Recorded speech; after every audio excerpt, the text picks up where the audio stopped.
Ok, ya ahí parece que estamos grabando, entonces vamos a iniciar. Buenas tardes, ¿cómo están todos? Eh, Vamos a tener hoy entonces la clase de cultivo de embriones y semillas, o de semillas y embriones, como ven acá en esta presentación que les tengo por acá. Sí, ya tenemos a Iván, entonces ya ahora sí estamos todos. Eh, entonces, bueno, quería contarles un poco al respecto de la experiencia que tenemos en este tema y para que pues ustedes pudieran como tener una perspectiva de la utilidad en el caso de el establecimiento de los bancos o de bancos de germoplasma, de plantas en este caso. Entonces, de la utilidad de que podría tener esta técnica para ese propósito, ¿verdad? Vamos a ver por qué no se me está pasando.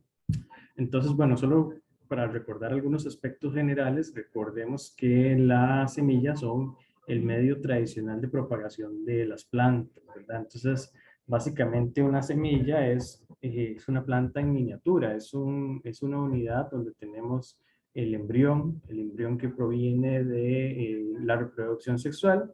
También tenemos endospermo, que puede ser muy grande o muy pequeño en algunas especies.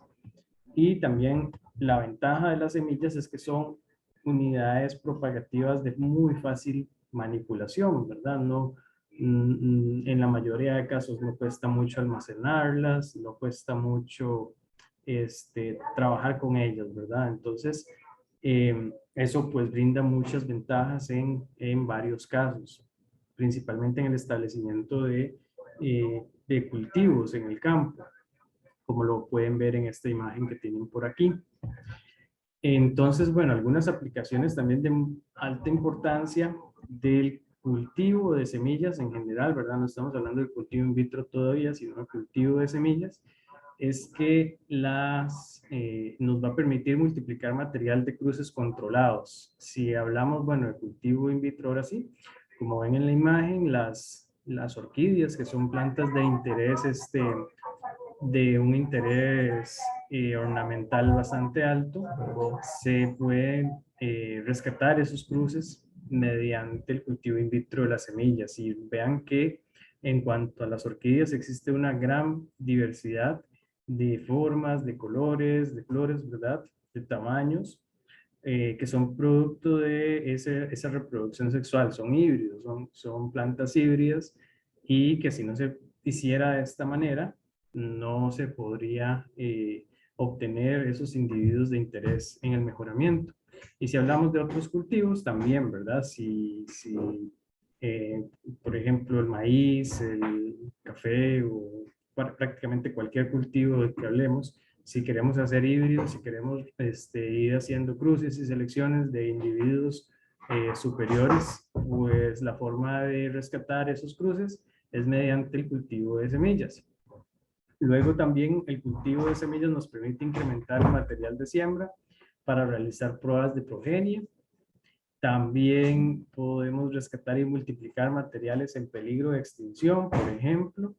Entonces vean que el cultivo de semillas nos va a permitir tener muchísimas aplicaciones.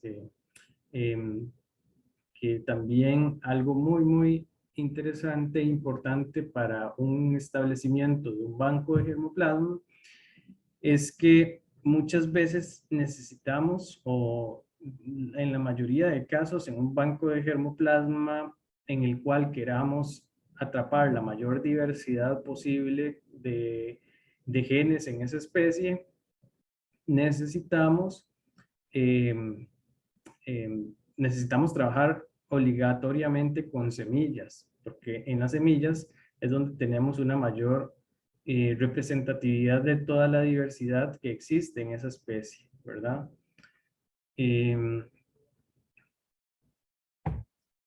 También, bueno, es lo que les hablaba en propósitos de conservación de germoplasma, que necesitamos tener una representatividad, una alta diversidad representada, diversidad genética representada.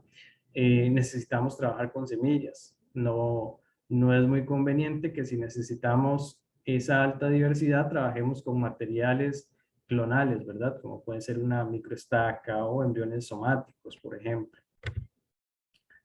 El asunto es que las semillas de las especies de plantas tienen mucha variabilidad en cuanto a formas, tamaños, y eso dificulta muchas veces su trabajo, ¿verdad? El trabajar con estas semillas. Les confiere características importantes y especiales a nivel ecológico, por ejemplo, como pueden ver en esta imagen, semillas de cedro, que, bueno, estos son el fruto ya abierto, las semillitas por acá, que son semillas saladas, que esa característica les permite, digamos, en el bosque, dispersarse a una distancia mayor. Pero, digamos, no siempre a la hora de trabajarlas puede hacerlo más conveniente tener una semilla alada. O, por ejemplo, en el caso del mango o el chayote, que es una especie que nosotros tenemos por acá, tiene unos cotiledones muy, muy grandotes, que son importantes para la reserva nutricional y el desarrollo de esa planta, digamos, en sus estadios iniciales de desarrollo. Pero si queremos almacenar esa semilla, eso puede ser de hecho, es un gran problema, porque estos cotiledones están muy, muy cargados de agua y eso les da la característica de ser semillas o una especie con semillas recalcitrantes, lo cual dificulta, por no decir impide, más bien prácticamente impide su almacenamiento por métodos tradicionales. Luego tenemos estas otras, que es una especie fabácea ornamental que se trabaja por acá, que se llama Gliricidia. Esta, perdón, no es Gliricidia, es Leucaena más bien. Esta especie tiene semillas, digamos, relativamente duras, leñosas, lo cual, pues también a la hora de trabajar, a la hora de cultivarla, pues puede dificultar su germinación, puesto que esa cobertura leñosa es muy dura y eso puede llegar a disminuir el porcentaje de germinación, o si no lo disminuye, pues sí atrasarlo por mucho tiempo, ¿verdad? Entonces, todas esas características, bueno, por acá en el pistacho también, todas esas características en variabilidad de las semillas, hay que tomarlas en cuenta a la hora de uno pues poder trabajar o iniciar el trabajo con esas especies, ¿verdad? Porque es muy importante tener en cuenta esas características para que no vaya uno a perder el tiempo en alguna metodología o probando alguna metodología que al final no va a dar resultado, puesto que la especie no va a comportarse de la mejor manera, digamos, utilizando esa metodología en particular. Luego por acá tenemos más ejemplos, los frijoles, lentejas, maíz. Vean que maíz en realidad no es una semilla, es un fruto especial, ¿verdad? Es un cariópside, pero lo trabajamos como si fuera una semilla, se comporta como si fuera una semilla. Luego tenemos las girasoles, estas otras que son maracuyá, le llamamos por acá, em, es una especie este, de pasiflora. Luego tenemos el aguacate o palta, que tiene una semilla también característica muy, muy grande, recalcitrante también. Luego los chiles, esta otra fabácea, por acá no recuerdo el nombre, el ayote le llamamos a esta especie por acá en Costa Rica, que es una cucurbitácea. Luego estas no las distingo bien, no sé realmente si eran arándanos, frutos de arándano. Y por acá tenemos la papaya también, que tiene semillas son semillas muy duras, cubiertas con un arilo, digamos, con un arilo jugoso, una cobertura pues bastante suave, sin embargo la semilla es muy dura. Entonces, y muy chiquitita, digamos, los embriones que están contenidos dentro de esas semillas son muy duros, son muy chiquititos, entonces Toda esa diversidad es importante, ¿verdad?, tenerla en cuenta para poder tener éxito a la hora de trabajar con semillas, a la hora de cultivar semillas, sea en campo, en invernadero o in vitro.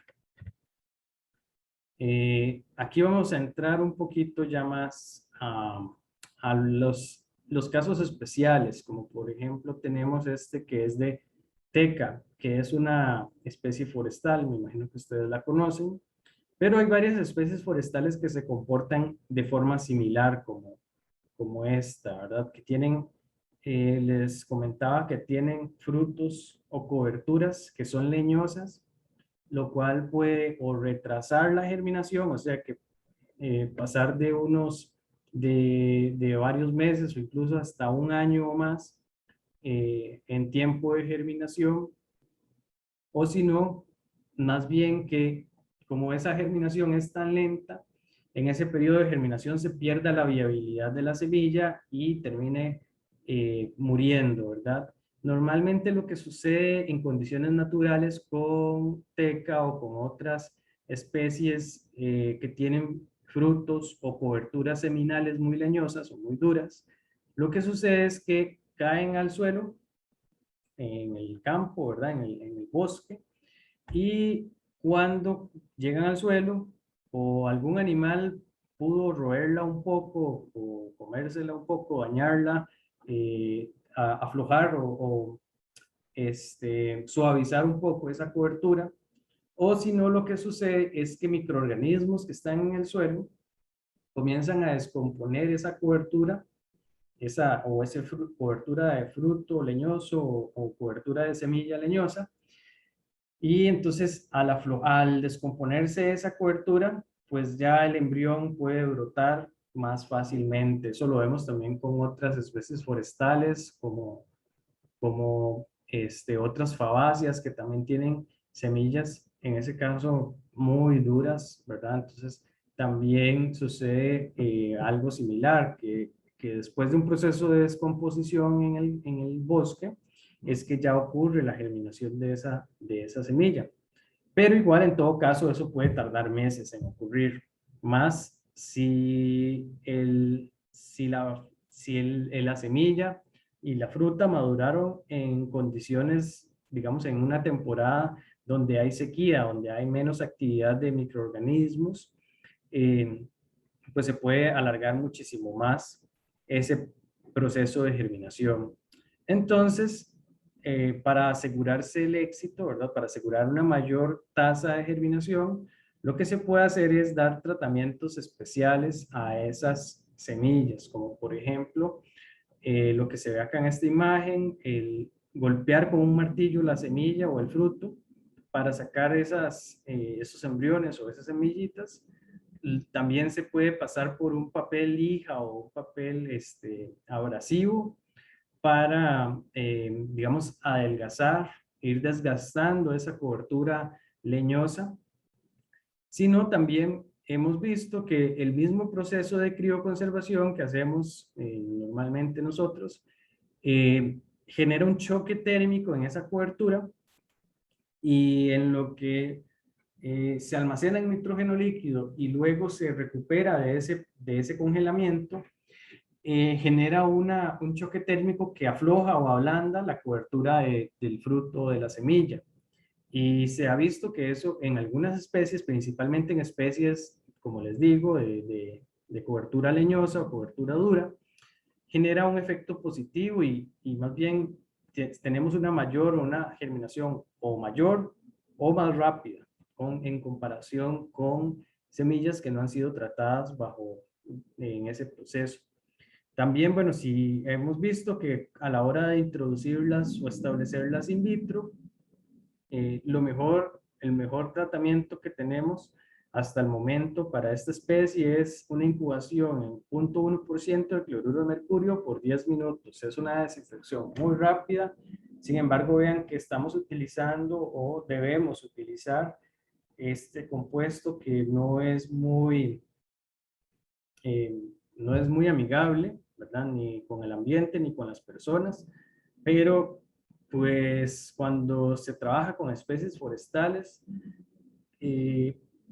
casi que es, digamos, es lo que da mejor resultado, porque el mercurio es una sal que se disuelve muy fácilmente en el agua y tiene una penetración mayor que otros compuestos desinfectantes como el cloro. Entonces, en muchas especies forestales, el uso del mercurio está bastante vigente y pues no queda de otra. Sin embargo, hay que considerar también que el mercurio, el cloruro de mercurio, pues hay que darle un tratamiento adecuado, ¿verdad? No lo podemos desechar por la pila, ¿verdad? O por el fregadero donde trabajamos, sino que nosotros acá en nuestra universidad lo que hacemos es almacenarlo en recipientes cerrados, ¿verdad? Y primero se neutraliza con azufre. El azufre lo que hace es flocular el mercurio y luego de eso lo almacenamos en recipientes cerrados de plástico para que los reagentes químicos den el tratamiento correspondiente. Entonces, luego de hacer esa neutralización con azufre en instrumentos, por ejemplo, los bisturís que utilizamos o en los recipientes, beakers y probetas que utilicemos para preparar las soluciones de mercurio, todo eso se neutraliza por al menos 24 horas con azufre. Lo que hacemos es pues bañar de azufre, ¿verdad? Cubrir con suficiente, con una cantidad abundante de azufre todos los instrumentos, las mismas soluciones que se desechan del proceso de desinfección, se saturan de azufre y 24 horas después lo que hacemos es lavarlos normalmente en agua, con agua y jabón, se asperjan con alcohol de 70 y ya son seguros de utilizar nuevamente. Sin embargo, como les digo, todas las soluciones, a pesar de que estén neutralizadas con azufre, igualmente se almacenan y son llevadas a un tratamiento especial de ese desecho. Tenemos otro caso particular de otra especie forestal que también es de importancia en nuestros países, que es melina. Melina también tiene en este caso, bueno, la melina es la semilla, la que es leñosa, en teca es el fruto el que es leñoso, ¿verdad? Entonces, en la melina, eh, también al ser una especie con esa cobertura tan dura, se ha considerado varios tratamientos.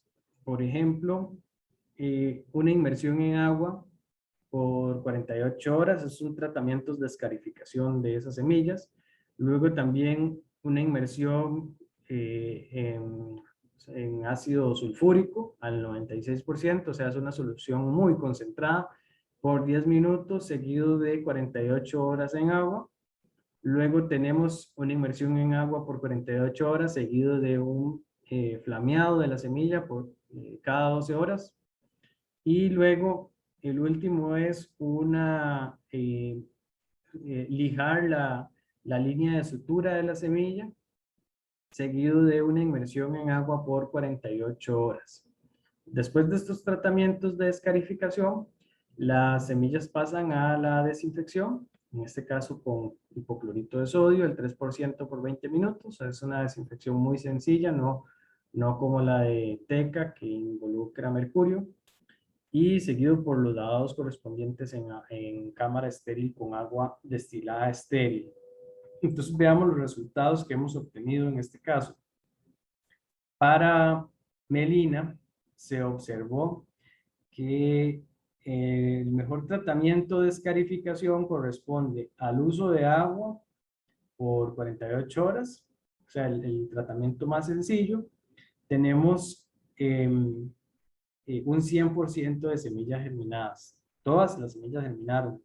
Incluso si usamos el ácido sulfúrico y el agua en combinación, también tenemos 100% de semillas germinadas y vean que tenemos los mismos resultados en cuanto a la contaminación. Entonces parece que no hay ningún efecto en cuanto a cuál tratamiento utilicemos, por lo cual cuando tenemos resultados de este tipo utilizamos el tratamiento más sencillo, que sería agua nada más.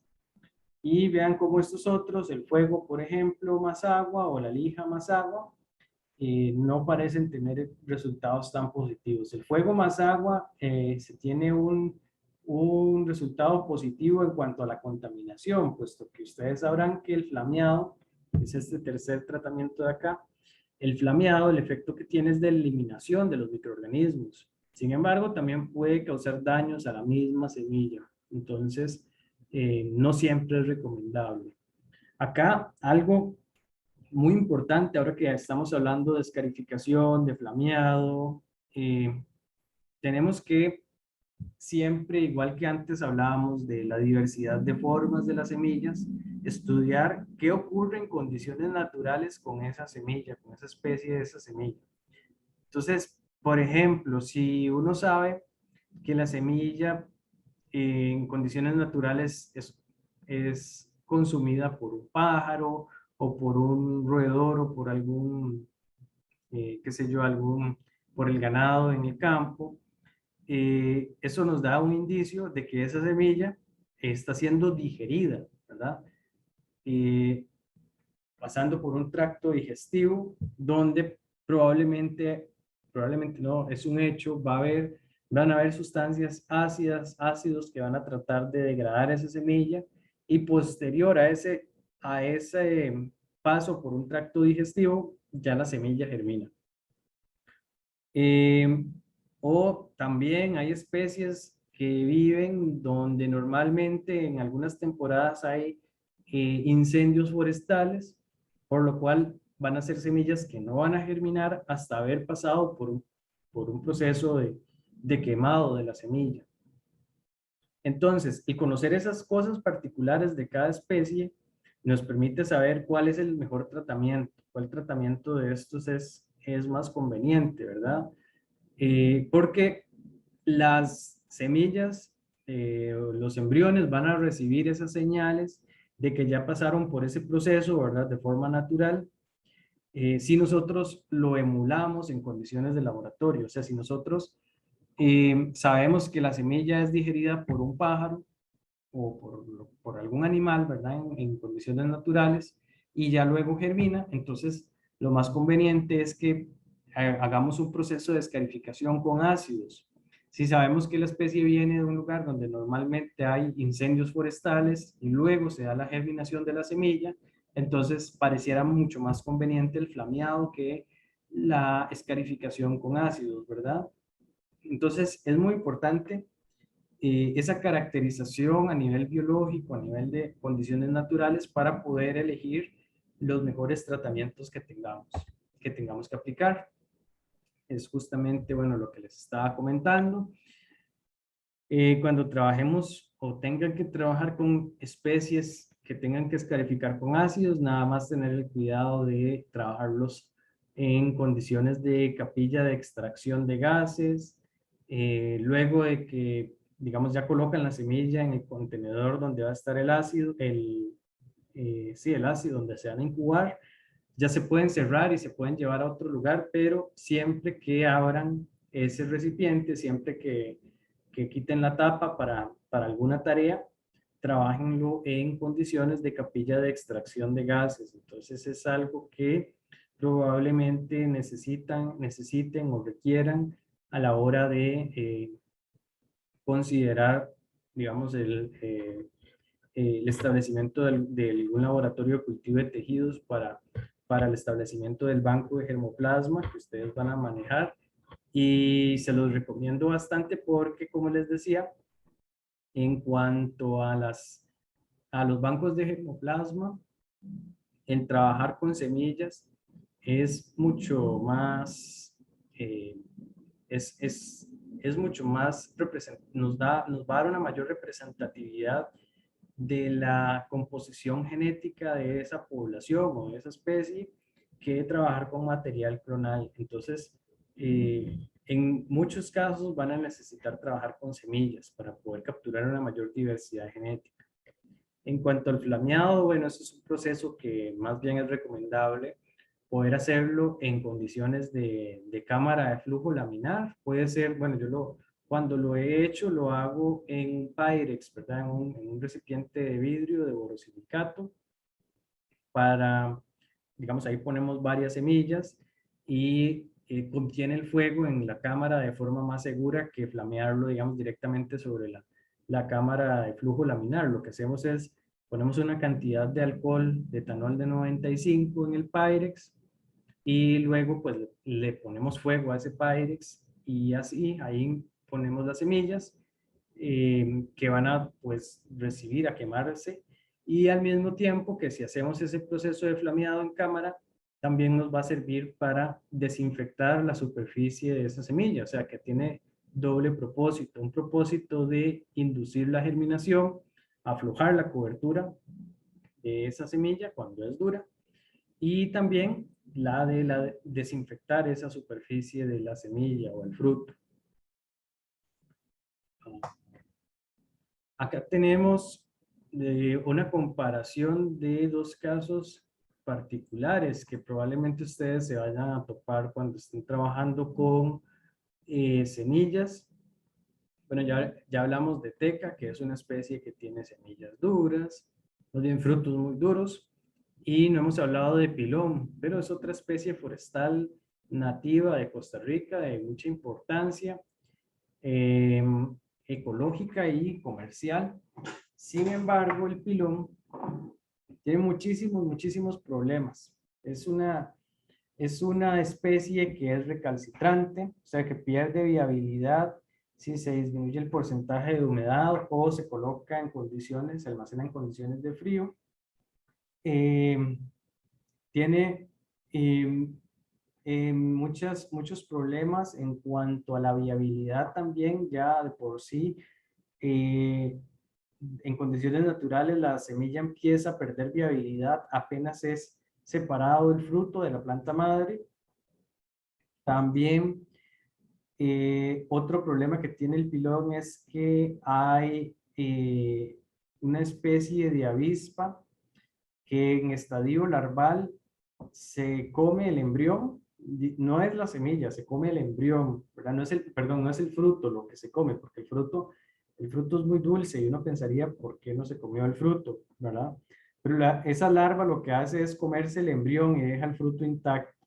Incluso la semilla no se nota que ha sido, que tiene que el embrión ya fue comido, ¿verdad? O sea, no deja muchos daños superficiales en la semilla ni en el fruto, pero si uno parte algunas semillas, se da cuenta que no tienen embrión y es porque esa avispa, esa larva de avispa se los comió. Y también tiene otro montón de problemas a nivel ecológico más, como que no hay una maduración uniforme, que tenemos individuos masculinos y femeninos, no se sabe tampoco qué cantidad de masculinos y femeninos hay en el bosque, lo cual dificulta mucho la reproducción sexual de la especie.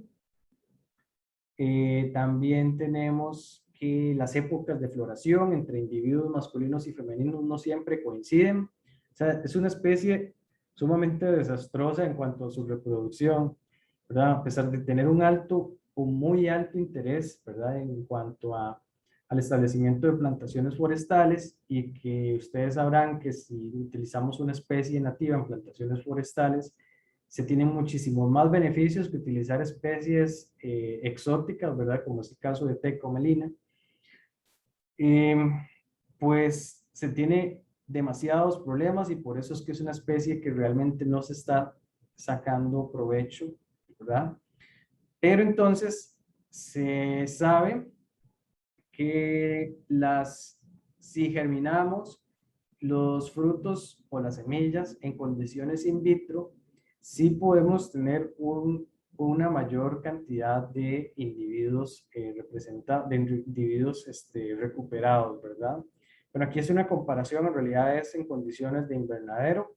Vean cómo, bueno, si no aplicamos ningún tratamiento, solo tenemos un 40% de germinación en teca y no tenemos absolutamente nada en pilón.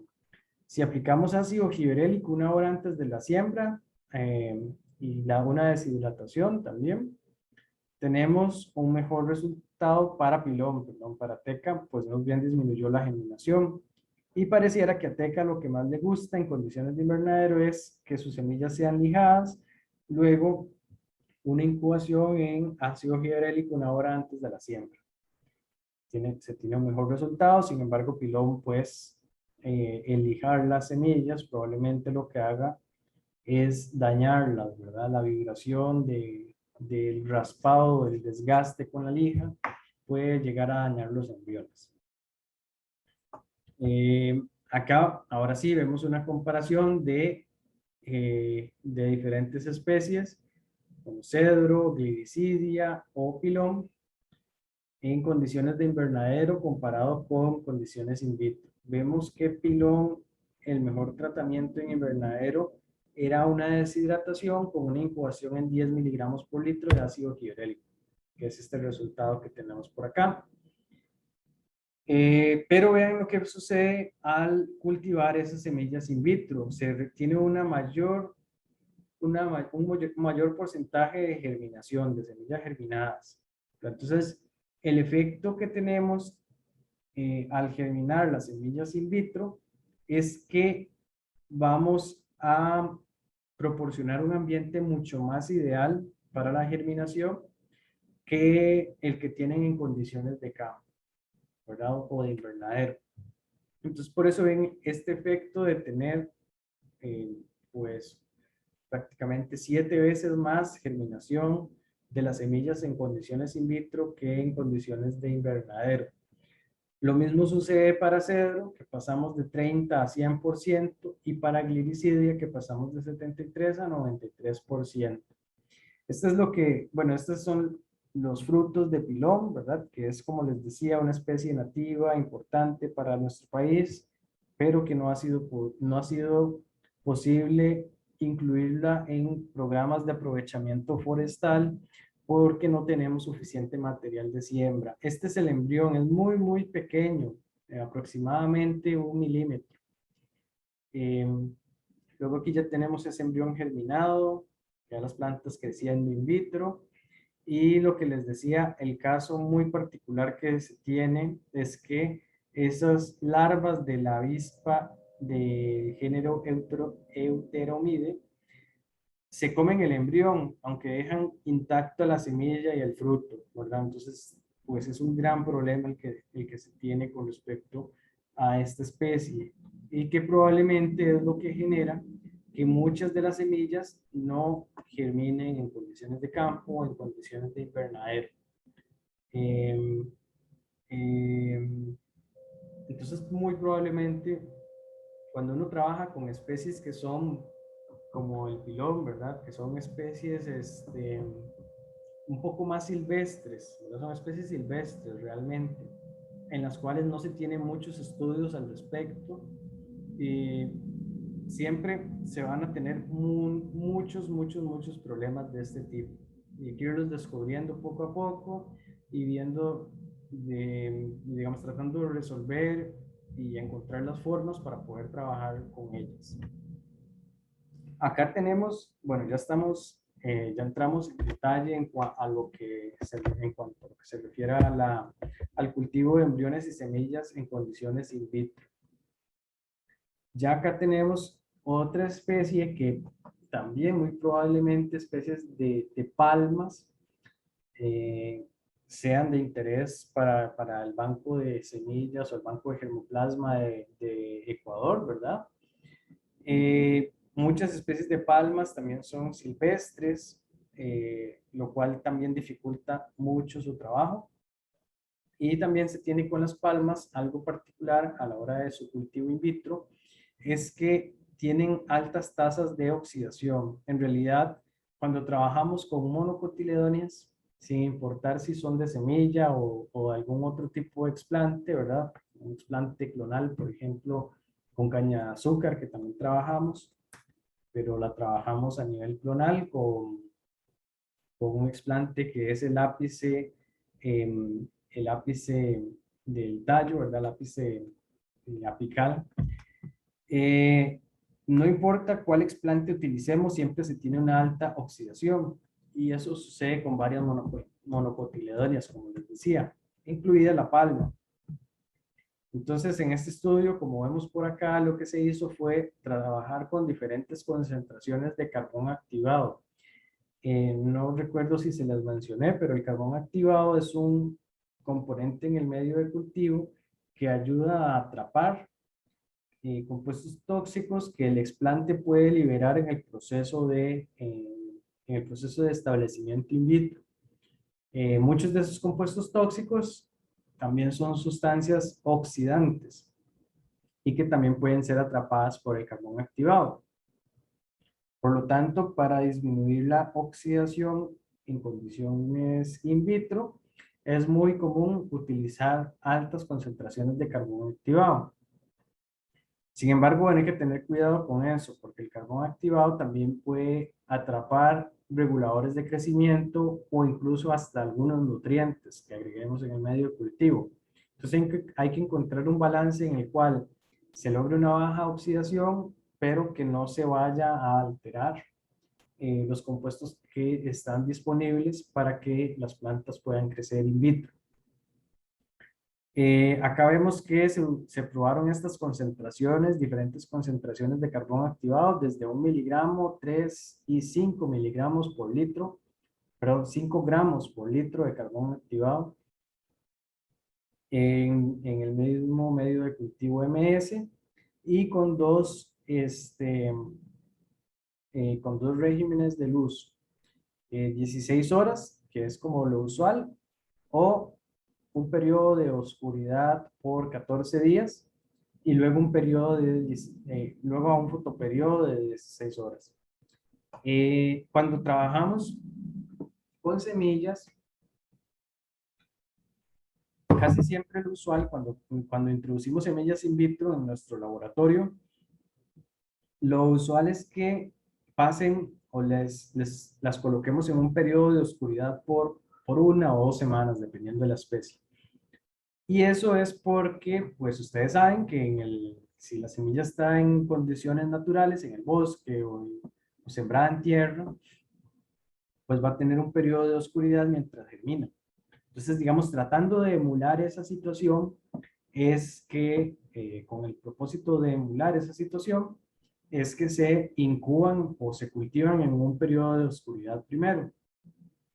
Pero acá en este estudio vemos que al menos a la palma, a esta especie de palma con la cual se trabajó, no parece tener un efecto positivo, sino más bien un efecto negativo, porque vean que en cualquier concentración de carbón activado, siempre la germinación de esas semillas que pasaron por un periodo de oscuridad primero y luego luz directa por un fotoperiodo de 6 horas, tuvo porcentajes de germinación más bajos. Aquí parece que el mejor tratamiento es 3 miligramos por litro de carbón activado combinado con mantener el fotoperiodo normal de 16 horas de luz desde el inicio del ensayo.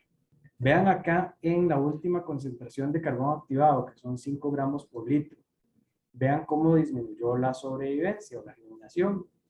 Entonces acá es que vemos el efecto que tiene el carbón activado en absorber, ¿verdad? En retener algunos nutrientes que son necesarios para la planta. Entonces, por eso es que no siempre, no todas, digamos, no siempre más es mejor, ¿verdad? A veces necesitamos encontrar un balance entre disminuir esa oxidación y mantener condiciones óptimas de germinación, como es el caso. Acá tenemos otra aplicación muy importante del cultivo in vitro. En este caso ya vamos a vamos a dejar de lado un poco lo que es el trabajo de cultivo in vitro de semillas. Pero recapitulando, lo más importante en cuanto al cultivo in vitro de semillas es el estudio de la biología y de las condiciones naturales que hace que esa especie o esa semilla, esa especie en particular germine en condiciones naturales, si es que son incendios, si es que son digeridas por algún animal, si es que requieren ser descompuestas por algún microorganismo, todo eso hay que considerarlo. También la morfología de la semilla, si es dura, si tiene una cobertura dura, si es suave y todo bien, si tiene cotiledones muy grandes, todo eso es muy importante que lo tengamos en cuenta. Pero no siempre no siempre es posible trabajar con la semilla. A veces es necesario trabajar directamente con los embriones cigóticos. Entonces, el cultivo de embriones cigóticos básicamente en lo que consiste es en extraer esos embriones y cultivarlos en un medio estéril que contenga nutrientes para su desarrollo y germinación. Como ven en esta imagen, esto es un trabajo que se hizo con embriones cigóticos de una especie de cítrico, de citrus. Vean, bueno, el proceso normal incluye el corte de ese fruto, el corte transversal del fruto, se sacan las semillas que como ven miden aproximadamente 5 milímetros. Luego de eso se puede desinfectar la semilla, en este caso no, lo que se hizo fue desinfectar la semilla y en cámara disectar el embrión. Como ven en esta imagen, es un embrión sumamente pequeño, muy, muy minúsculo, y ya en condiciones in vitro se da todo el desarrollo de ese embrión hasta una plántula.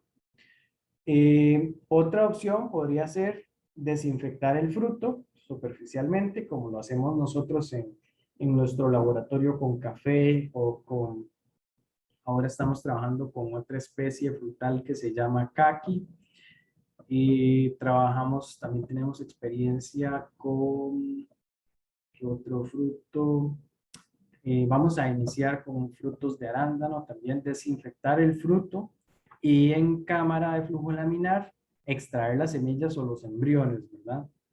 Que puede ser, muchas veces es mejor que desinfectar la semilla o el embrión, porque el fruto, como el fruto protege a la semilla y al embrión, el mismo desinfectante no hace daño a la semilla o al embrión. Entonces, si sabemos que el fruto y la semilla están asépticos, bueno, sabemos que dentro no tendría por qué existir contaminación, ¿verdad? A menos de que sí sepamos que sí hay contaminación dentro del fruto, que haya algún hongo asociado, algún organismo endófito. Pero si no hay reportes y conocemos bien la especie y sabemos que no es así, pues algunas veces es mejor desinfectar el fruto para evitar el daño a la semilla, el daño que puede causar el desinfectante en la semilla. Ya como les digo, no siempre es posible, a veces tenemos frutos muy grandes, por ejemplo, si fuera una naranja, pues es un fruto demasiado grande para desinfectarlo, entonces es mejor trabajar con las semillas. O, eh, digamos, casos mucho más extremos, como si fuera una sandía, por ejemplo, ¿verdad? O si hablamos de especies más silvestres, como especies de la familia Zapotácea, por ejemplo, no sé si conocen alguna, tienen frutos que son pues bastante grandes, de 20 centímetros o incluso más grandes, y por lo tanto pues no es muy conveniente desinfectar ese fruto, tal vez sea mejor trabajar con la semilla, o un aguacate, ¿verdad? Alguna especie de laurasia, por ejemplo. Eh, Entonces, aquí lo importante es saber discernir cuándo trabajar con el fruto, cuándo trabajar con la semilla y cuándo trabajar con el embrión, ¿verdad? Entonces ya sabemos cuándo trabajar con fruto o con semilla, pero ¿cuándo debemos trabajar con embriones? Ahorita lo vamos a discutir con más detalle. Primero vamos a ver cómo es que surge este cultivo in vitro de embriones, de embriones cigóticos. Desde 1925 iniciaron estudios para, para el cultivo in vitro de embriones maduros provenientes de cruzamientos incompatibles de lino. Recuerden que el lino es esta semillita, es linaza o lino. Eh, entonces, vean que realmente el cultivo de embriones está mucho más dirigido a lo que es el mejoramiento genético, a lo que es el rescate de híbridos incompatibles provenientes de cruces incompatibles. Ahorita vamos a ver por qué.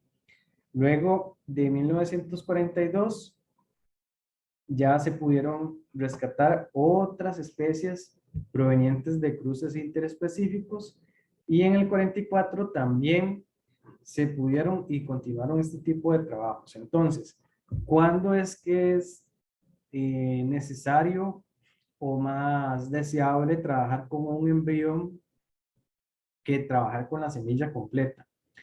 Es cuando nosotros hacemos el mejoramiento genético, un cruce de dos individuos que generan que normalmente en campo o en condiciones naturales podrían generar una descendencia, no, más bien no van a generar descendencia, van a hacer un cruce incompatible. Entonces, pero los mecanismos de incompatibilidad, o sea, los mecanismos que previenen el desarrollo de ese embrión hasta convertirse en una semilla madura y en una planta, eh, no se dan, no siempre se dan en los procesos iniciales o los procesos que van a ser consecuentes a la fecundación o a la polinización, sino que pueden darse en etapas un poco más avanzadas del desarrollo de la semilla o el desarrollo del fruto también. Entonces, ¿qué es lo que se puede hacer?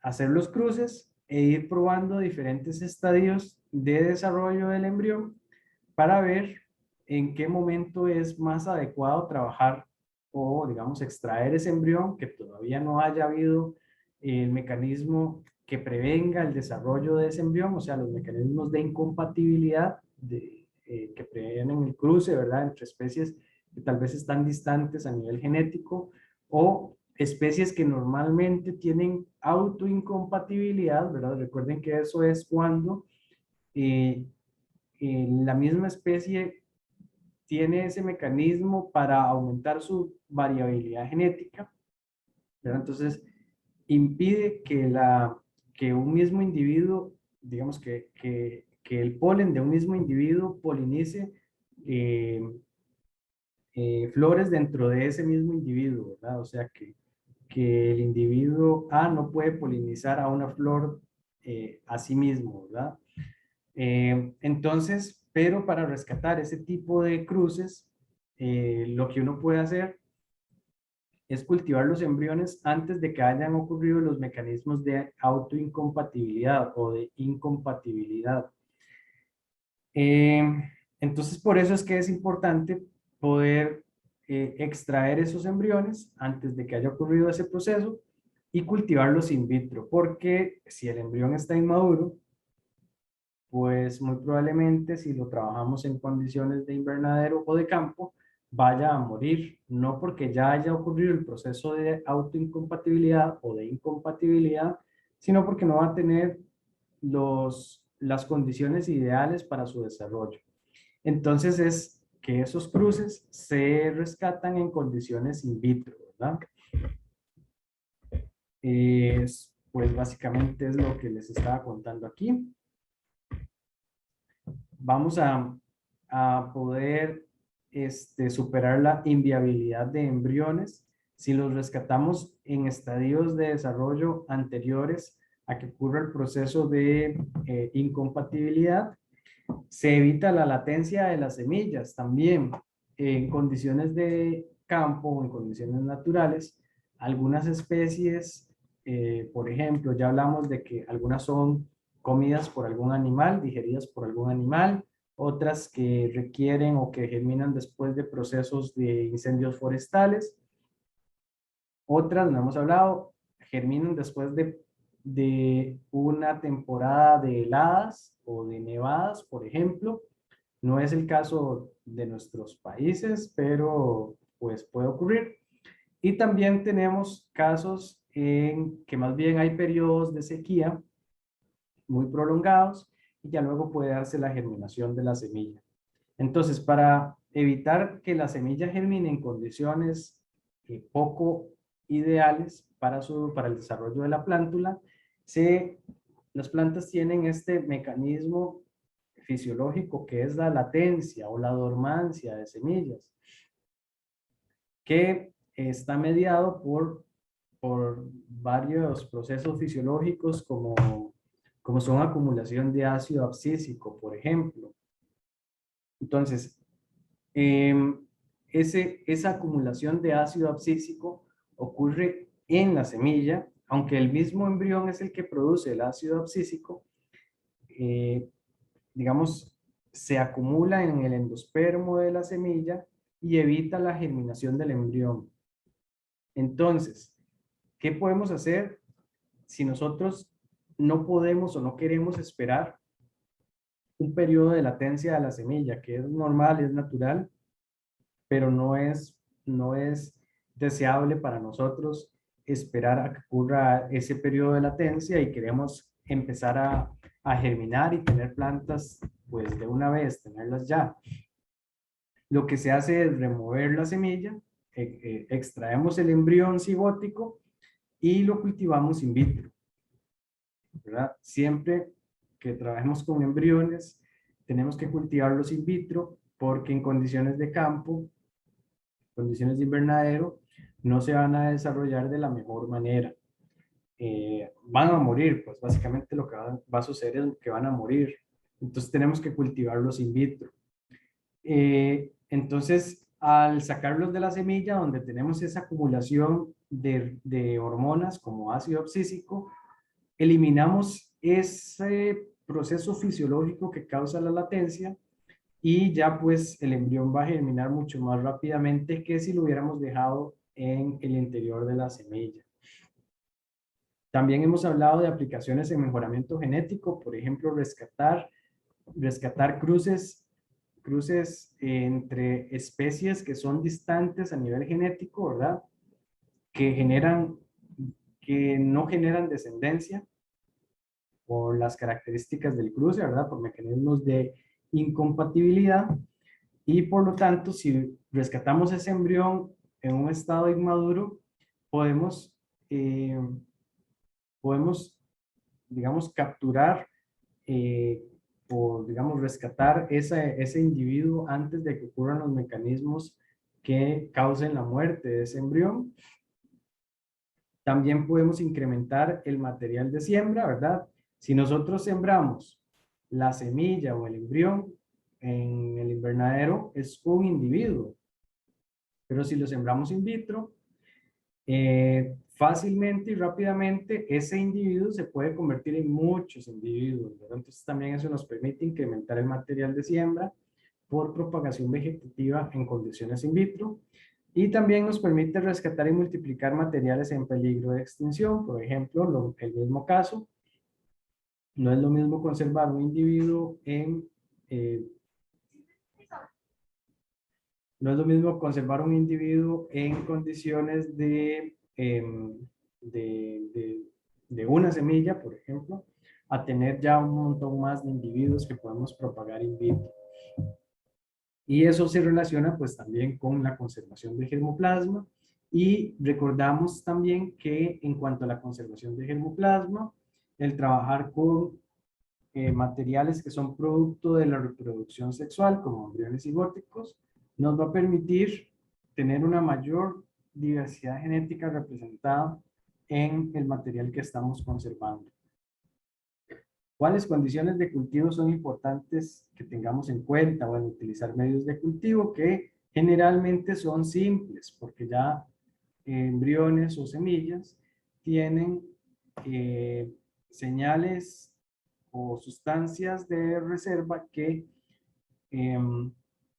inducen su rápida germinación, ¿verdad? Ya el embrión produce ácido giberélico que induce su germinación, por ejemplo.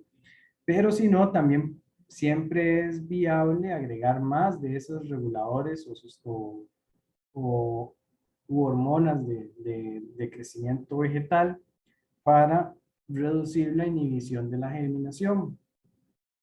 También tenemos otros factores físicos que son importantes que tengamos en cuenta. La temperatura, siempre teniendo en cuenta las características biológicas o naturales de la especie. O sea, si es una especie de clima templado, pues preferiremos una temperatura un poco más baja. Si es una especie de clima tropical, una temperatura más alta. Y ahí, pues, dependiendo si tenemos especies muy raras, pues darles la temperatura óptima de desarrollo. Luego, si tenemos los periodos de luz-oscuridad, también son importantes, que si consideramos un periodo de oscuridad al inicio, completa, ¿verdad? Por cuánto tiempo, todo eso es importante tenerlo en cuenta. El pH del medio de cultivo también es un factor a considerar. Siempre que nos encontremos en los rangos en los cuales los nutrientes del medio de cultivo no se vayan a precipitar o no vayan a estar, digamos, dejen de estar disponibles. Y también que algunas veces es importante considerar suplementar los medios con otras sustancias nutritivas. Recordemos el estadio o los estados de desarrollo de los embriones, que vamos a iniciar, bueno, con estos tres que son estadios de desarrollo temprano, iniciando en globular, serían estos tres de acá. Luego tenemos el corazón, que serían estos dos de acá. Torpedo, sería este de acá. Y el estado de desarrollo tardío, que es el cotiledonar, que sería este otro último grandote. Entonces, vean algo importante. En los estados de desarrollo temprano, los embriones son heterótrofos, o sea, que dependen de las sustancias de reserva que tengan en la semilla para poder desarrollarse y llegar a ser un embrión cotiledonar. Entonces, si nosotros cultivamos in vitro cualquiera de estos estadios de desarrollo, pues con muchísima más razón van a requerir medios de cultivo nutritivos, ¿verdad? Luego tenemos el embrión cotiledonar, que va a ser un embrión autótrofo. O sea, en este estadio es que el embrión puede iniciar procesos fotosintéticos, o puede desarrollar procesos fotosintéticos. En estos otros no. ¿Cuáles factores afectan el cultivo de embriones? Bueno, afectan la desinfección. Ya hemos hablado que los desinfectantes matan microorganismos, pero también pueden matar los individuos que nos interesan. Sin embargo, tienen ventajas. La desinfección tiene ventajas porque nos permite el establecimiento in vitro de los embriones. También el genotipo. No todas las especies van a responder de la misma manera.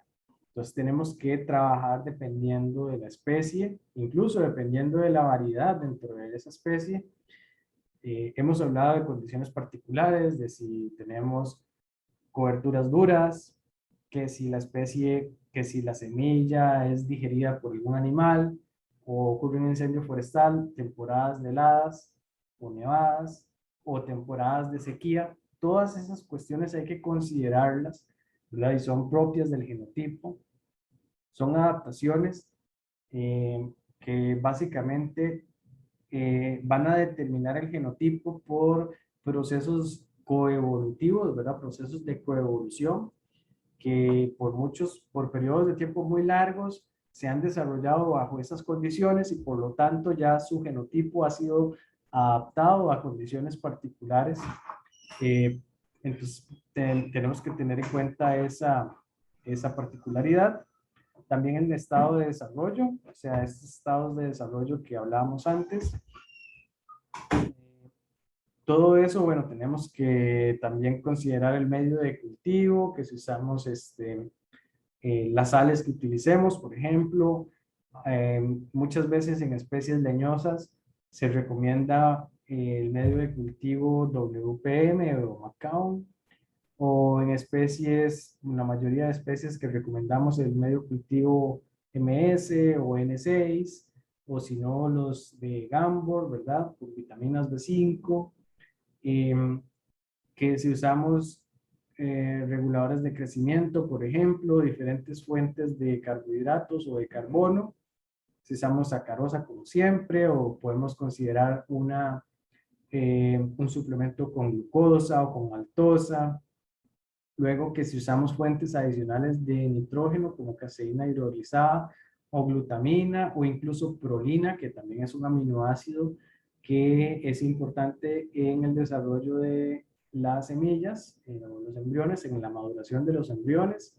Y también, como les decía antes, las vitaminas que utilicemos. La formulación de vitaminas, la concentración, todo eso es importante tenerlo en cuenta. Este es el protocolo que utilizamos para chayote.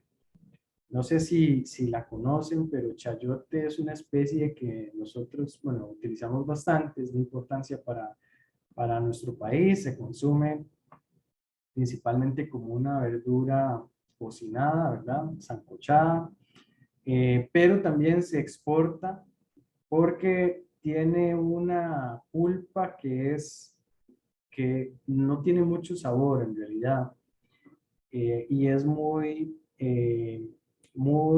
con un contenido de humedad muy alto. Entonces se utiliza como base para alimentos preparados para bebés o para incluso adultos mayores, ¿verdad? Ancianos. Entonces es una especie importante para consumo local, ¿verdad? Muchísima gente le gusta mucho el chayote en nuestro país, pero también se exporta porque es una materia prima para alimentos preparados, como colados, ¿verdad? Por ejemplo.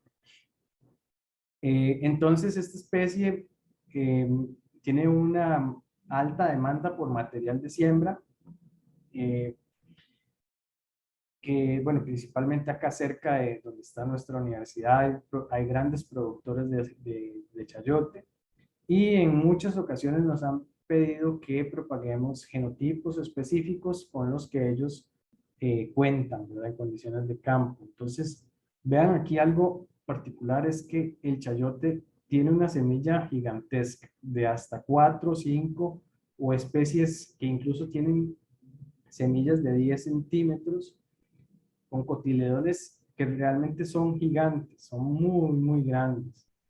Eh, entonces, vean que, bueno, esto que tenemos por acá son los ejes embrionarios sin los cotiledones, o sea, que realmente de toda esta semilla lo que nos interesa es la parte radical, que es esta puntita que sobresale acá, y la parte apical que está en el centro de esos cotiledones que ven acá, como en esta imagen que ya se abrieron, que ya se desarrolló el embrión en una plántula.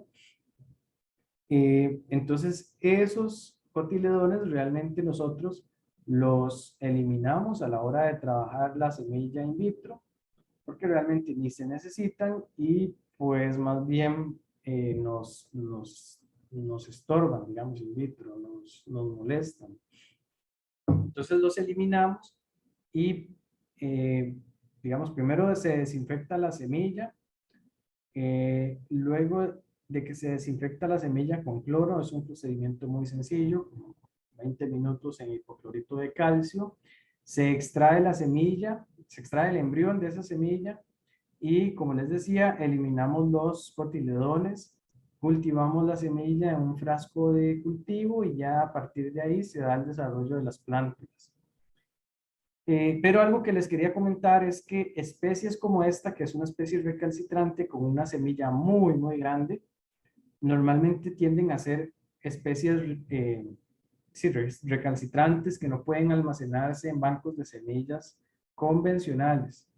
Entonces, lo más conveniente es desarrollar protocolos para el cultivo in vitro y a partir de ahí generar conservación a mediano plazo, que va a ser un tema de este curso, de estas charlas que vamos a tener por acá, o crioconservación, que también vamos a tener la clase, que nos va a permitir poder conservar ese germoplasma en una estrategia diferente al banco de semillas y también a mediano o largo plazo.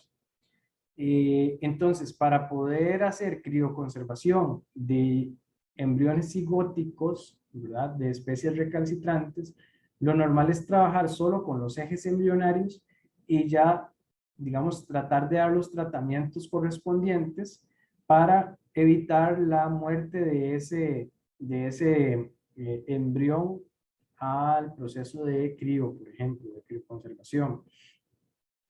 Porque si tratamos de trabajar con la semilla completa, con esos cotiledones gigantes, pues el proceso no va a ser ni eficiente ni exitoso, porque el deshidratar tanto es, o sea, por tanto tiempo para lograr el porcentaje de humedad adecuado de esta semilla completa, eh, puede llevar a la muerte a ese individuo, a diferencia de trabajar con los ejes embrionarios, que son unidades más pequeñas, que se pueden deshidratar más rápido y por ende, pues, se puede asegurar un éxito mucho mayor. Este es el caso de café, que es otra especie de importancia para nuestro país también. En cuanto al café, el trabajo con embriones cigóticos se debe más por el rescate de híbridos de cruces interespecíficos de primera generación, de la F1. Básicamente lo que hacemos es desinfectar el fruto de café. Podríamos desinfectar también la semilla, pero como les decía, si es posible desinfectar el fruto, como ven en esta imagen, los frutos son pequeños, no implica mayor problema desinfectarlos. Sería mejor desinfectar el fruto y ya en condiciones de cámara de flujo laminar, separar los embriones cigóticos de esas semillas, ¿verdad? Lo que hacemos es un corte longitudinal, ¿verdad? Esto es una vista transversal, entonces hacemos un corte longitudinal en medio de las dos semillas que trae cada fruto. Siempre los embriones cigóticos están cerca del pedúnculo, en el caso del café. Y entonces, a partir de ahí, como ven en esta imagen, comenzamos a extraer el embrión cigótico. Muchas otras especies pueden tener comportamientos similares al que vemos en café, por lo tanto, nosotros también en nuestras clases los tratamos como un modelo para el establecimiento in vitro de embriones cigóticos. En el caso de las musáceas, también que el mejoramiento genético, cuando realizamos cruces de musáceas, se generan muchas veces cruces incompatibles o incluso podría darse o no darse el desarrollo de la semilla. Entonces, pero si se diera y el cruce es incompatible, tenemos la opción de rescatar esas semillas y cultivarlas in vitro, ¿verdad? Y eso ha permitido el desarrollo de cada vez más híbridos de musáceas, ¿verdad? Particularmente bananos o plátanos. Acá vemos un ejemplo de germinación del éxito o la sobrevivencia de germinación de limón, de un cítrico, ¿verdad? En diferentes estadios de desarrollo. Entonces vean qué es lo que hicieron en este primer resultado. Esto no es un estudio nuestro, ¿verdad? Esto es de un artículo científico que me encontré muy interesante. Es que probaron o evaluaron diferentes estados de desarrollo, son días después de la antesis. Entonces, este es como el desarrollo más inicial, luego uno intermedio y embriones mucho más desarrollados. Y vean el porcentaje de sobrevivencia, cómo se aumenta conforme los embriones están más desarrollados, así como también se aumenta el porcentaje de germinación. Sin embargo, recuerden que si queremos rescatar un cruce interespecífico incompatible, lo mejor hubiera sido este primer estadio de desarrollo, ¿verdad? O estadio de desarrollo muchísimo más iniciales. No sé si tengo un ejemplo por ahí, pero ahorita lo veremos. Y también en ese mismo artículo probaron con diferentes variedades, con dos variedades, diferentes formulaciones de medio de cultivo, como pueden ver, MS con vitaminas MS o sales Gambor con vitaminas B5 y diferentes concentraciones de sacarosa. Que esto es muy importante porque la sacarosa puede actuar como un osmótico y asegurar un mayor porcentaje de sobrevivencia del embrión dependiendo de la especie, incluso dependiendo de la variedad. Entonces vean cómo, por ejemplo, para esta variedad Eureka, el mejor resultado se obtuvo con vitaminas GAM, con sales Gambor, vitaminas B5, y con, bueno, principalmente con una mayor concentración de sacarosa, con 70 gramos por litro de sacarosa en comparación con las sales MS, ¿verdad? Independientemente de la concentración de sacarosa. Esta otra variedad, Berna 51, el mejor resultado se obtuvo otra vez en sales Gambor, vitaminas B5, pero con una menor concentración de sacarosa, con 50 gramos por litro de sacarosa. Entonces, al menos en la sobrevivencia, si comparamos con la germinación, el mejor resultado fue el MS, las sales MS. Entonces vean que dependiendo del genotipo, aunque sea la misma especie, también podemos tener resultados diferentes. Entonces hay que ir como explorando, haciendo un diseño experimental que nos permita ir como conociendo y sabiendo cuál es el mejor tratamiento que podemos aplicar. No sé, compañeros, si gustan un recreo o quieren que continuemos.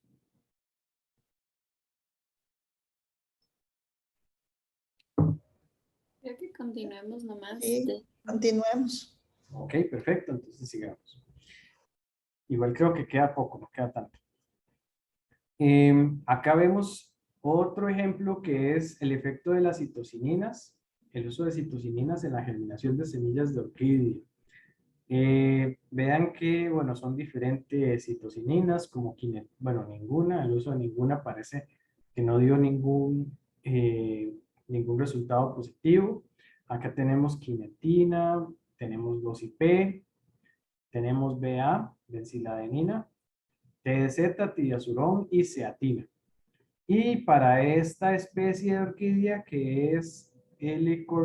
corniculatus, no recuerdo cuál género es, pero para esta especie la mejor citocinina o la que dio mejor resultado fue en general, como pueden ver en esta imagen, TDZ, o que es comparable con esta concentración de BAP, que si no me equivoco es 0.80 micromolar de BAP.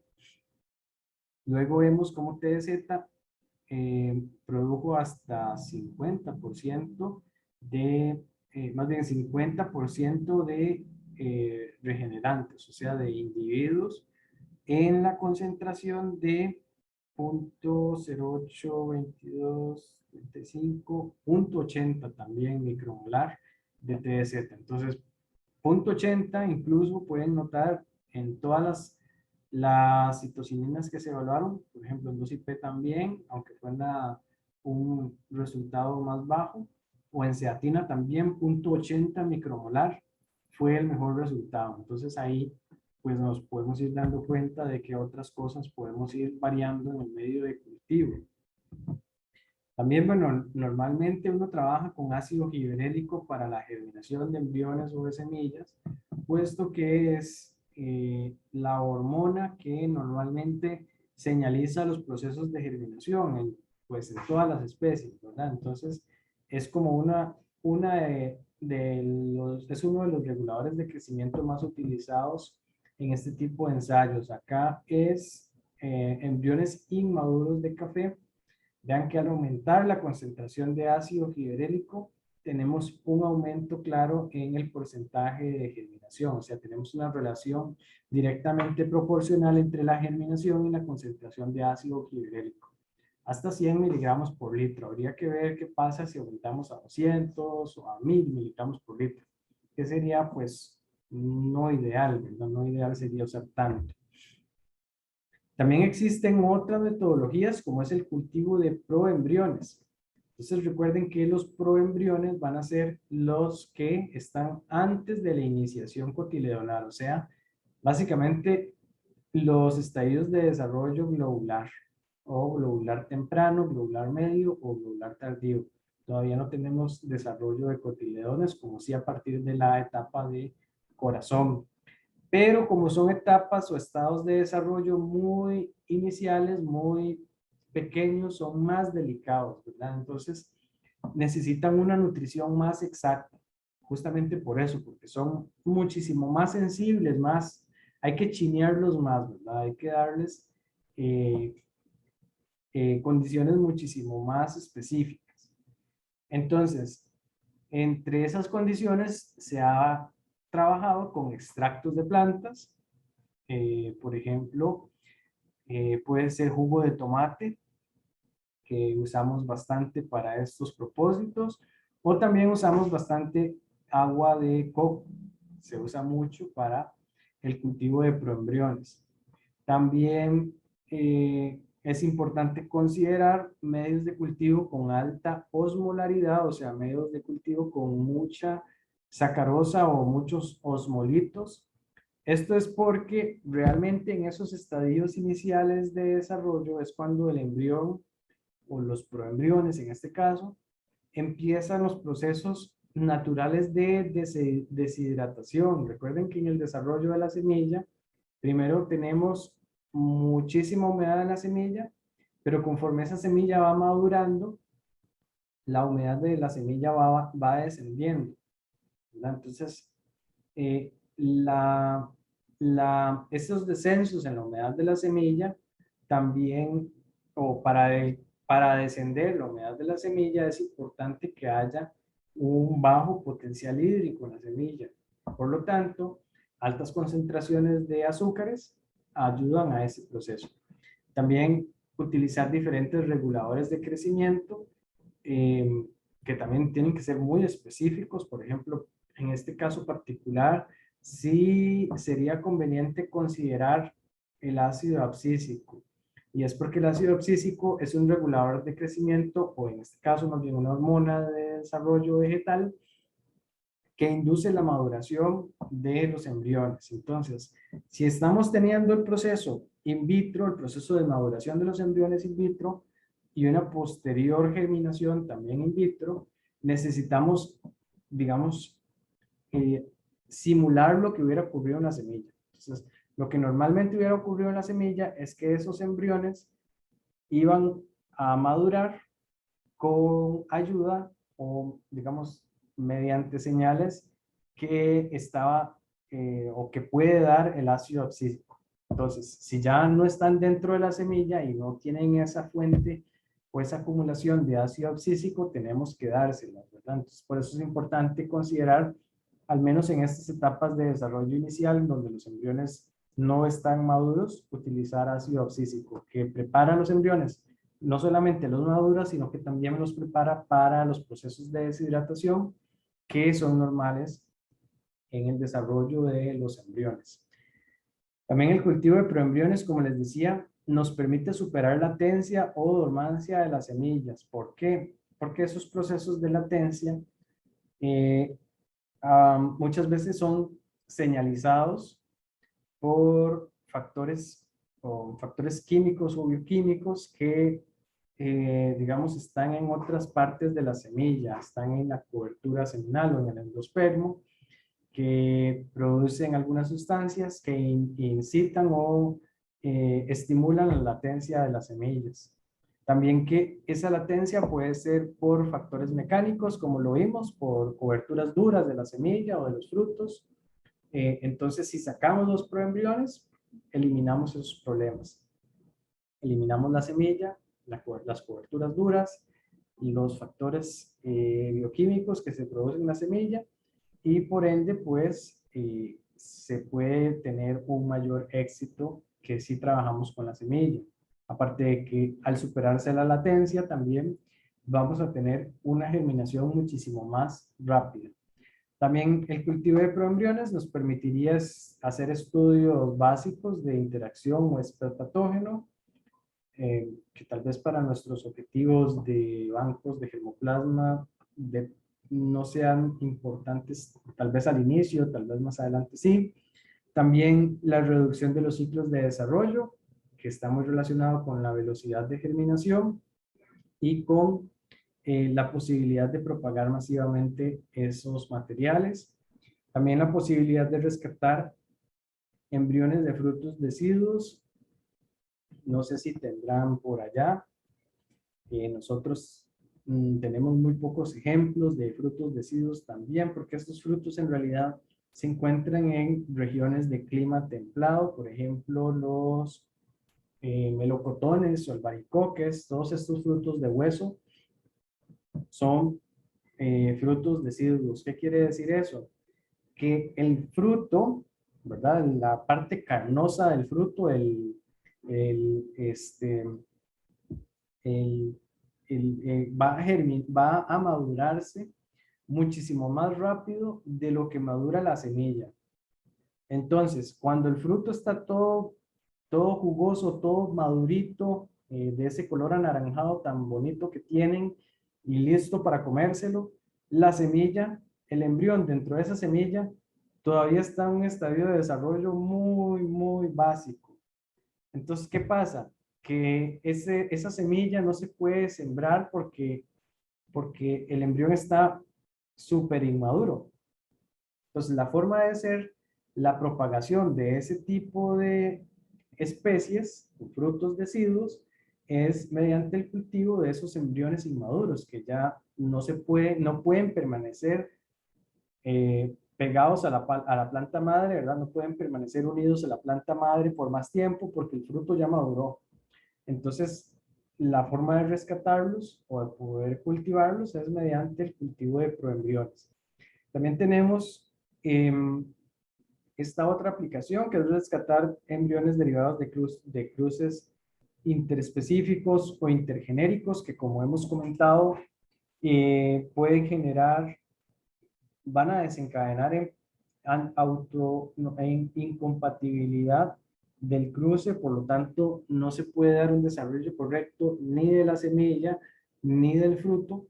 Por lo tanto, para poder rescatar ese tipo de cruces se debe hacer un cultivo de los embriones inmaduros, y también el cultivo de proembriones in vitro podría servir como un modelo para estudios de desarrollo embrionario, que son estudios básicos, ¿verdad?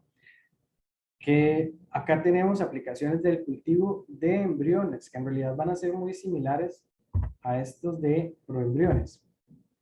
Como por ejemplo, superar la latencia o dormancia de las semillas. También al eliminar la semilla, eliminamos factores que inhiben la germinación o que, digamos, inhiben la germinación por un periodo de tiempo específico o por hasta no recibir una señal específica. Por ejemplo, hablamos de la digestión de la semilla por algún animal o de un incendio forestal, pero también las semillas que se pueden desarrollar en climas donde hayan heladas, hasta no pasar esa helada, la semilla no va a germinar, o una nevada, o periodos de nevadas, por ejemplo. Entonces, la forma de engañar a la semilla de que ya pasó por ese proceso es incubándola en frío por un periodo de tiempo y luego llevándola a una condición de temperatura más cálida. Eso nos permite, como les decía, engañar a la semilla de que ya pasó ese periodo y por ende, pues nos permitiría desarrollar la plántula. Sin embargo, si eso no, aún así no nos ayuda, podemos considerar la extracción del embrión y cultivarlo in vitro y ya pues puede darse la germinación. También el cultivo de embrión in vitro nos permite la reducción de los ciclos de desarrollo, rescatar embriones de frutos deciduos, como les decía antes, embriones que no se han desarrollado correctamente y son separados de la planta madre porque el fruto ya maduró. Luego rescatar embriones de cruces interespecíficos también o intergenéricos que generen descendencia incompatible y estudiar desarrollo embrionario. Otra posibilidad que tenemos y que tal vez sea más difícil, complicada y menos común de trabajar, pero es una técnica que podría considerarse dependiendo de las condiciones, es el cultivo de óvulos y ovarios. Entonces, los el cultivo de óvulos y ovarios nos permitiría varias cosas, como por ejemplo, rescatar embriones sexuales aún en estados de desarrollo mucho más básicos, mucho más iniciales, o sea, básicamente justo unas horas justo después de que ocurre la polinización, porque esto nos permitiría, digamos, rescatar individuos en los cuales los mecanismos de incompatibilidad ocurren en estadios de desarrollo muy, muy temprano del embrión. Entonces, ¿qué se hace? Se da la polinización, que puede darse en condiciones de campo. Se trabaja, digamos, en un rango de horas antes de que ocurra procesos de incompatibilidad. Se desinfecta el óvulo o el ovario fecundado y se cultiva in vitro. Solo que es un proceso que es muy difícil, eh, digamos, tiene, digamos, resultados de éxito relativamente bajos y aparte de eso, la nutrición del medio de cultivo, los reguladores de crecimiento, las vitaminas, todo eso es sumamente específico, muy, muy específico. Entonces es bastante complicado, pero es una estrategia que en algunas ocasiones se puede considerar. También es una estrategia que podría permitir la fertilización in vitro, o sea que extraemos el óvulo, el ovario, lo cultivamos in vitro y hacemos la fertilización, o sea, la polinización en condiciones de in vitro con polen también estéril. También el cultivo de óvulos y ovarios no solamente nos permite rescatar cruces altamente incompatibles, sino que también nos permite la formación de embriones somáticos, la obtención de monohaploides, que no es un tema de este curso que tenemos con ustedes, pero básicamente podría permitir la formación de plantas haploides, ¿verdad? De plantas con la mitad del número de cromosomas. También nos permitiría la polinización de especies autoincompatibles y como les decía, requieren los medios de cultivo son muy, muy, muy complejos, son muy difíciles, son muy específicos y pues tiene bastantes complicaciones, pero es una posibilidad que podría dar resultados eventualmente para algunos propósitos. Este es un ejemplo justamente del cultivo de óvulos de esta especie que es Dioscorea. En realidad es la regeneración de un cruce de Dioscorea rotunda por bulbífera. Son especies que generan descendencia incompatible y por lo tanto en condiciones de campo no podrían desarrollar la semilla de forma correcta. Incluso muchas de estas dioscoreas no generan semilla eh, como tal, sexual, ¿verdad? Algunas ni siquiera llegan a la formación de semilla, puesto que son especies de propagación vegetativa. Entonces, bueno, en este estudio lo que hicieron fue realizar el cruce, que es un cruce incompatible, por lo tanto no se da el desarrollo correcto de la semilla. Entonces, hicieron la polinización en el campo y rescataron los embriones, perdón, los óvulos, ¿verdad? Los óvulos fertilizados, los desinfectaron, los cultivaron in vitro. Luego de 7 meses ya se ve cómo empieza a darse la germinación, o digamos ya se da una regeneración de esos óvulos. Luego de esos 7 meses, bueno, ya empiezan a salir las primeras plantulitas que ya se podrían multiplicar, como ven en esta siguiente imagen. Ya plantas en estadio de multiplicación. Y por último, tenemos acá la siembra de esas plántulas en un sustrato para su aclimatación. Como ven, se envuelven con plástico en una cámara de humedad por un periodo de tiempo, digamos, necesario para que se dé el desarrollo y no mueran tantas plántulas. Digamos, recuerden que producto de la aclimatación o el endurecimiento puede darse una muerte de esas plantas. Y ya posteriormente tenemos las plantas bien adaptadas a condiciones de invernadero, fueron llevadas a campo y ya en campo pueden ver cómo están desarrolladas esas plantas, incluso ya listas para producir. Entonces, si no fuera por este tipo de estrategias, no sería posible tener, digamos, una mayor posibilidad de estrategias de mejoramiento genético. Y recuerden que desde el inicio les digo, la conservación de germoplasma y el mejoramiento genético son temas que van ligados, son temas que no pueden, que deben coexistir, no puede existir solo uno sin el otro. No podemos conservar como solo por conservar, o no podemos hacer mejoramientos si no tenemos un respaldo de una diversidad de germoplasma, ¿verdad? Una diversidad genética alta que nos permita generar programas de mejoramiento genético. Entonces, la conservación tiene un fin de servir como, eh, digamos, para beneficio de la humanidad, ¿verdad? Para beneficio de las personas, para beneficio del ambiente, porque si nosotros podemos conservar, y más en condiciones in vitro, ¿verdad?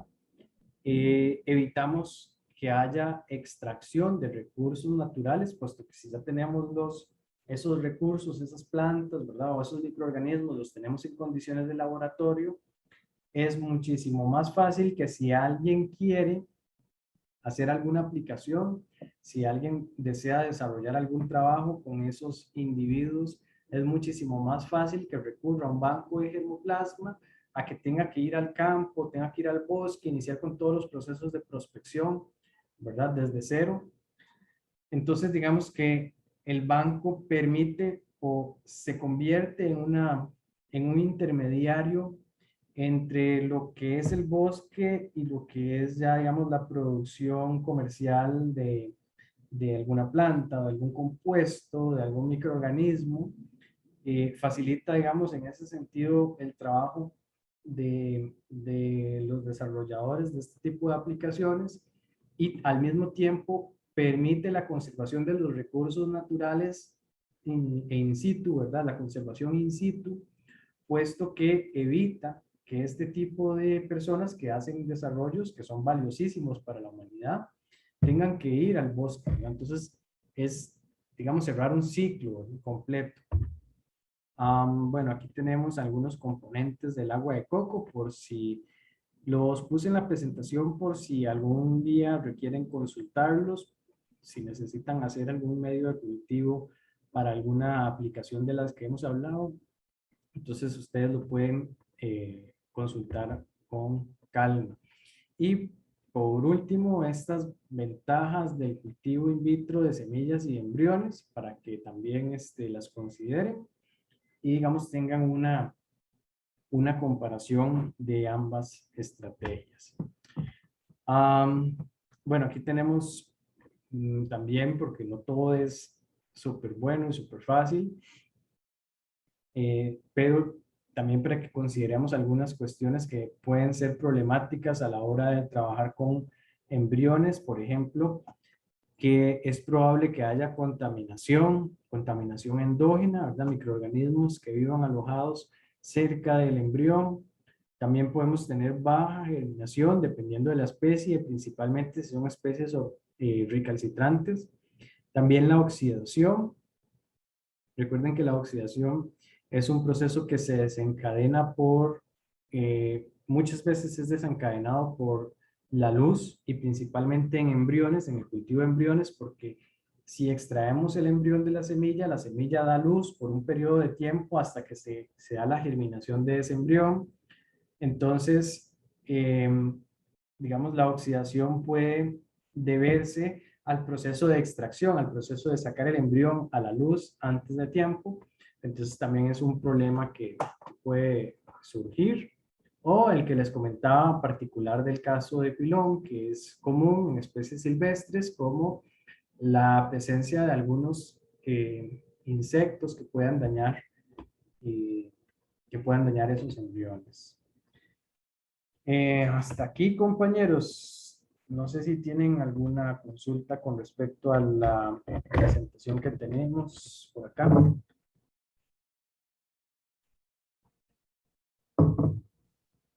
Yo, Jason, bueno, es bastante interesante, es un montón de información lo que nos ayuda sintetizando también.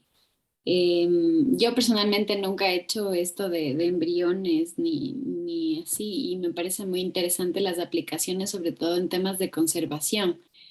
Lo único que quisiera, así como en temas de aplicación, ustedes tal vez, porque entiendo todo lo que se puede hacer con semillas y toda la cantidad de semillas que se podrían guardar, Ujú. requeriría de un banco enorme.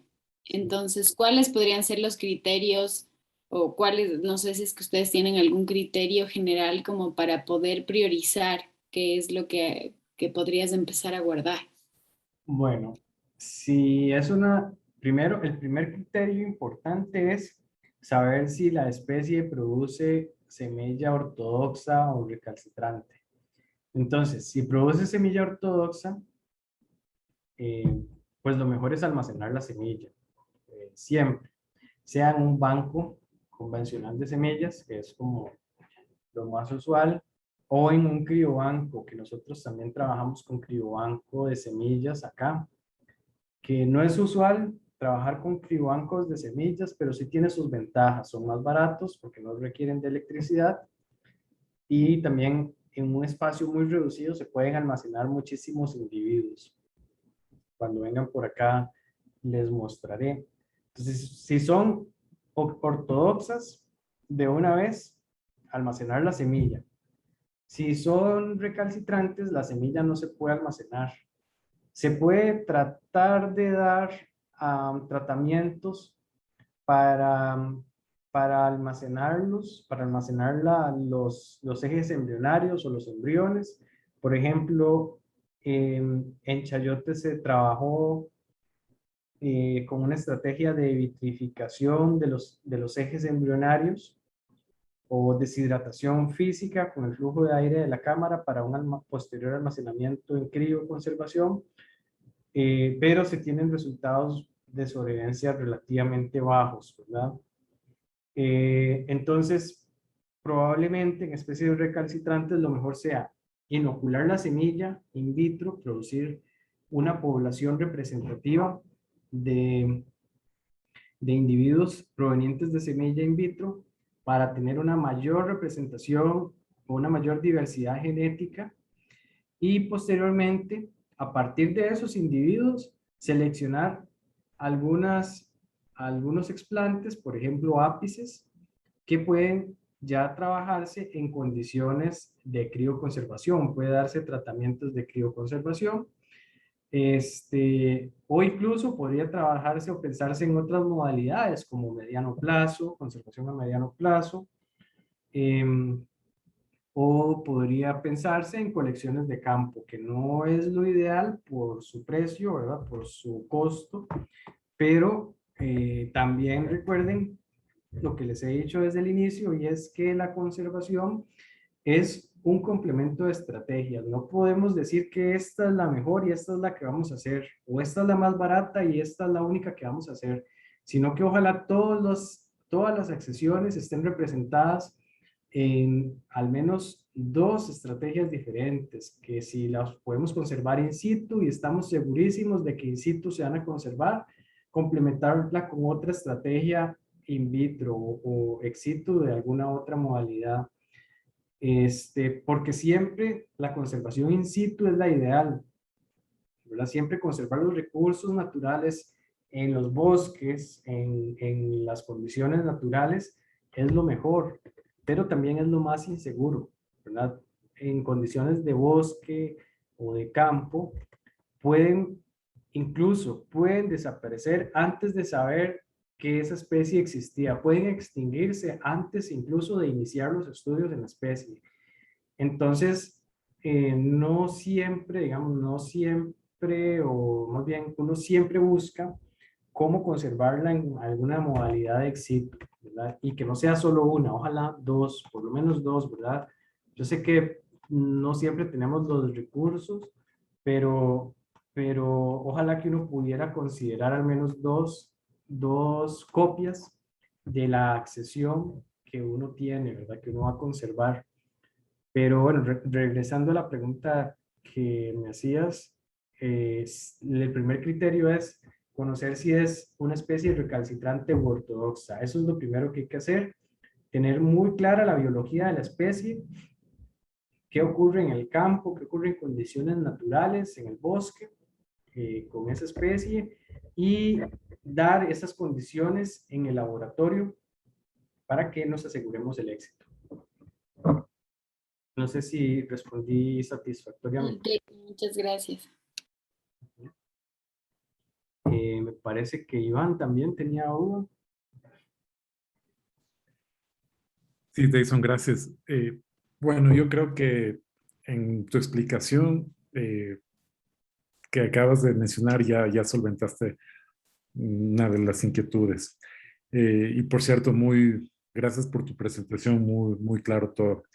Eh, Quizá un poco la pregunta es más del contexto, ¿no? En la última o penúltima diapositiva presentaste respecto a las ventajas y desventajas, ¿verdad?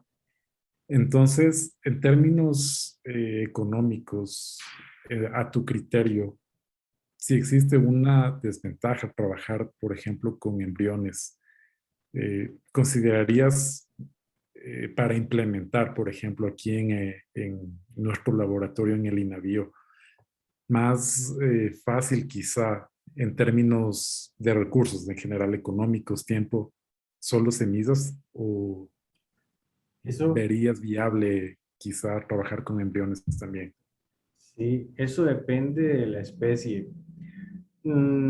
Yo, si fuera por condiciones económicas, de tal vez la complejidad del medio de cultivo, de las condiciones que debemos dar, de qué otras cuestiones, vamos a ver, complejidad del medio de cultivo, de, por ejemplo, la facilidad en cuanto a, a las labores manuales que debemos hacer para poder extraer el embrión o los proembriones. Recuerden, mientras menos desarrollado esté el embrión, más difícil va a ser extraerlo, más fácil en el proceso de extracción dañarlo, más complicado va a ser el medio de cultivo, más específico, digamos, va a requerir más insumos. Y más que todo, digamos, creo que es la parte de mano de obra, porque siempre en todo la mano de obra es lo más caro, ¿verdad?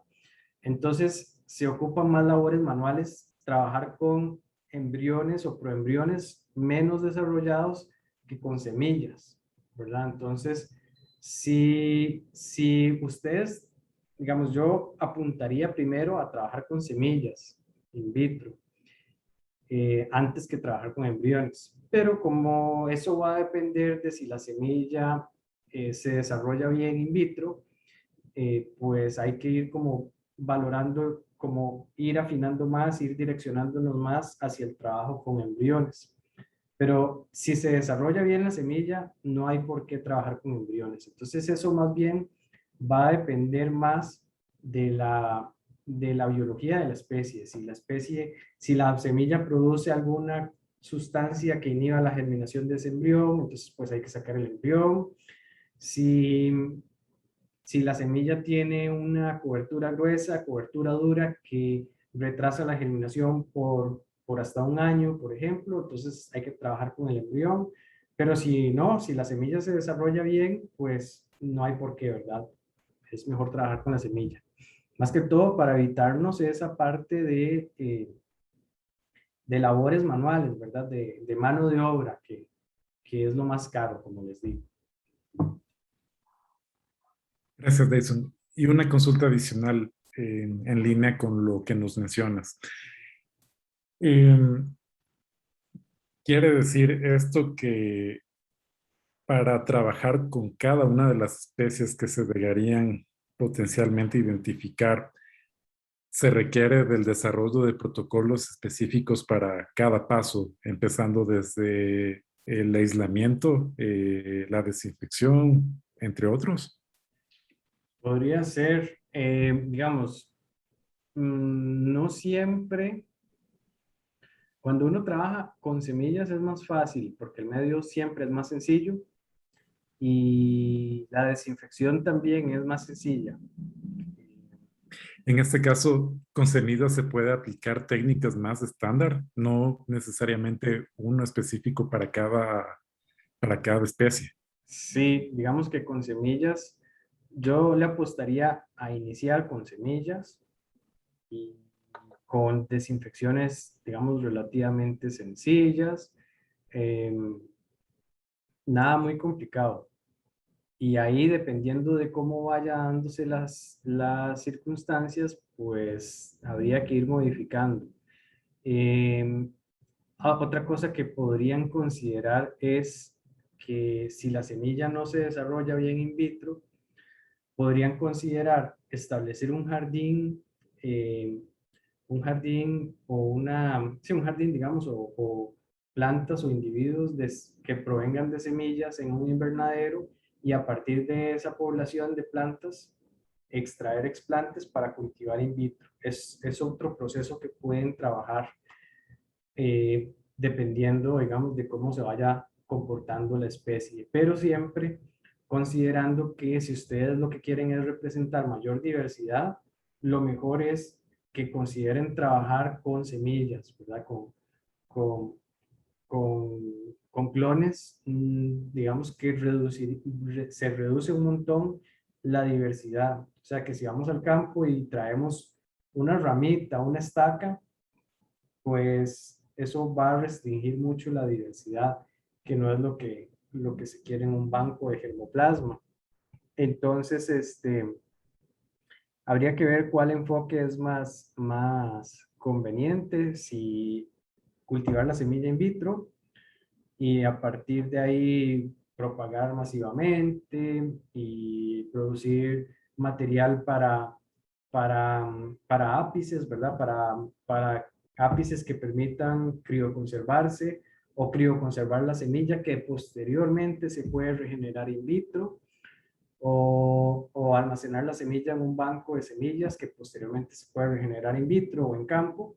Todas esas cuestiones hay que irlas viendo dependiendo de la especie. Entonces, eh, sin embargo, como les digo, si es con semilla, generalmente es más sencillo que si trabajamos con otro tipo de explantes, ¿verdad? Generalmente las semillas es una desinfección sencilla y un medio de cultivo también sencillo, porque ya el embrión va a estar más desarrollado y el embrión dentro del fruto, más bien la semilla dentro de un fruto, que podamos desinfectar el fruto, no se va a ver dañada, digamos fácilmente dañada, como si desinfectamos la semilla, por ejemplo.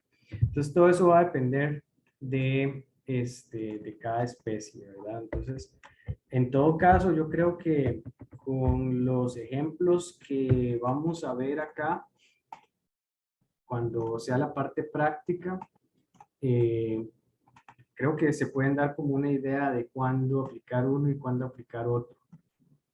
Luego, en todo caso, cuando estén trabajando ya formalmente, diseñando algún experimento o viendo a ver qué van a hacer, pues igual con gusto les podemos guiar, ¿verdad?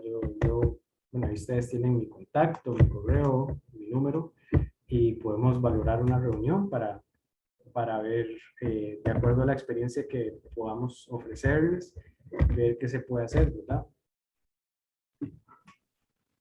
Perfecto, de eso. Muchas gracias por tus observaciones. Bueno, eh, no sé si alguien más, compañeros. No les he pasado esta presentación, pero ya mismo se la puedo pasar a Cristian porque no tengo los correos de todos y que Cristian se las circule a ustedes para para que les quede. No sé si la de la vez pasada tampoco, ¿verdad? No, sí nos compartió Giovanni los links de todo el material. Ah, ok. Ok, perfecto. Entonces, eh, y es que no sé si yo tengo carpeta compartida O no con, habría problema, si gustas me puedes enviar la presentación o el link para tener acceso, ok, no hay ok, inconveniente. Ajá. ok, perfecto. Entonces ya mismo se las paso. Se la paso a Cristian para que se la circule. Ok. No sé si todavía hay más comentarios. Mañana tenemos clase de nuevo a las 2 igualmente Sí, de, al mismo horario. Ajá. ujú, de crioconservación. Sí, entonces mañana nos estaríamos conectando de nuevo. Si tuvieran más dudas con respecto a este mismo tema, pues mañana también las podemos ver, si no hubieran más ahorita. Entonces, así quedamos. Muchas gracias.